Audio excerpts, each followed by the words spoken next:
Достор, барыңыздарга салам. Кызыл квадрат каналында кайрадан жаңылыктар топтому. Сиздер биздин каналды колдоо иретинде лайк басып жана ошону менен катар подписаться кнопкасын басып кетсеңиз болот. Алдын ала чоң рахмат.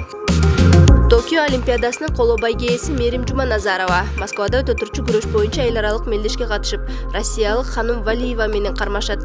Бул тууралуу спортчунун башкы машыктыруучусу Нурбек Изабеков кабарлады. Гран-при Москва Алроса кубогу аталышындагы турнир 3-декабрда болот. Анда грек-рим, эркин күрөш, кыз-келиндер күрөшү, грэпплинг боюнча кармаштар өтөт. Нурбек Изабековдун айтымында аталган мелдеште спортчулар финалга жетүү үчүн бир нече кармаш өткөрбөйт. Тагыраагы 2 балбан беттешип жеңүүчү аныкталат. Бизге Россиянын күрөш федерациясы тарабынан Мерим Жуманазарова менен Ханум Валиеваны беттештирүүгө сунуш түшкөн. Машыктыруучулук штаб Мерим менен кеңешип, макулдугубузду бергенбиз, деди машыктыруучу. Эске салсак, октябрь айында Ослодо өткөн дүйнө чемпионатынын жарым финалында Жуманазарова Валиеваны уткан. Таймаш 3-3 эсебинде аяктаган, бирок акыркы аракетти кыргызстандык балбан кыз жасаганы үчүн ага артыкчылык берилген. Россиянын машыктыруучу штабы Жуманазарова менен Валиеванын беттешине калыстык кылган топтун үстүнөн даттанаарын айтып чыккан. Алардын пикиринде реферилер ката кетирген. Аталган чемпионаттын финалында Мерим алтын утуп тарых жараткан. Ал эгемен тарыхта Айсулуу Тыныбековадан кийин эле алтын алган балбан аталып калды.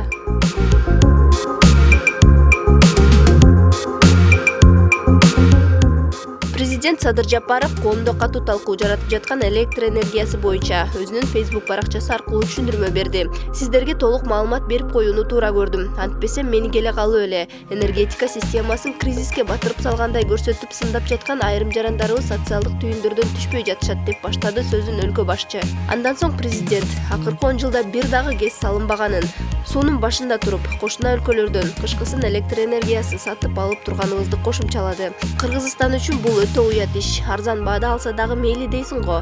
1 киловатты 5 сомдон алышып, элге 77 тыйындан берип турушкан. Албетте 5 сомдон деп кагаз жүзүндө көрсөтүлгөнү менен чыныгы баасы арзан эле болсо керек.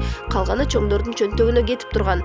Балким ушундай кызыкчылыктарды улантып, жыргап жашай бериш үчүн өзүбүздө жаңы ГЭСтерди курушкан эместир. Ошентип жеп отуруп энергетика системасын банкрот абалга жеткиришкен.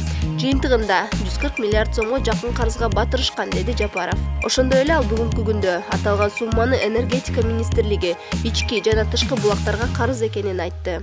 Бул деген банкрот дегенди билдирет. Былтыр мен ишке жаңы киришкенде энергетика системасынын акыбалын көрүп алып, төбө чачым тик турган. Ошондой эле энергетика министрлигине мындан ары 1 тыйын карыз албайсыңар.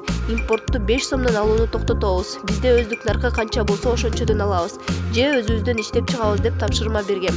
Мына бүгүн импорттун баасы 2 сомдун тегерегинде болуп жатат, деди президент.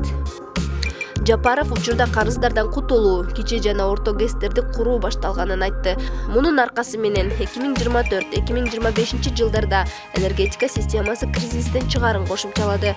Ага чейин энергетика министри Доскул Бекмурзаевди куурдак кылып кууруп жесеңер дагы бул система кризистен чыкпайт. Анча-мынча мүшкүлчүлүктөр сөзсүз болот. Айла жок чыдайбыз, деди Жапаров.